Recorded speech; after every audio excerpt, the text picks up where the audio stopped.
Hi everyone, it's Andrew with River North Gym. Welcome to our next video in our at-home mobility series. You don't need any special equipment for this one. This is just a simple warm-up hip flow that I use before I squat or deadlift or do any lower body workouts. So this is centered around the internal and external rotation of your hips. Basically, your leg has to rotate in its socket either to the inside or to the outside, right? So this is just a way to prime both on both sides in this little sequence. So you're going to take a side straddle position.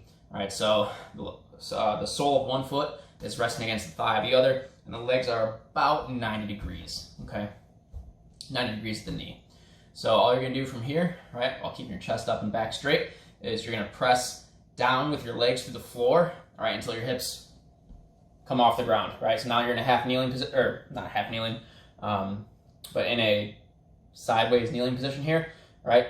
Slowly under control, lower yourself back down to your starting position, all right? Then while keeping your feet planted, you're going to swivel. So now you're in a mirror of that same exact position on the opposite side, okay?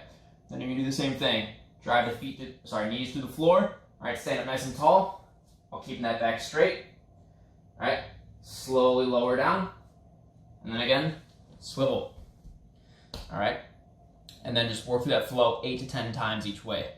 What that's going to do is basically, it's going to prime your hips to rotate in the socket, which is something you need to be able to do to squat, to deadlift, to lunge, basically any big lower body movement, right? Your legs have to be able to rotate in the socket to find the ideal torque necessary to act on the joint to create stability.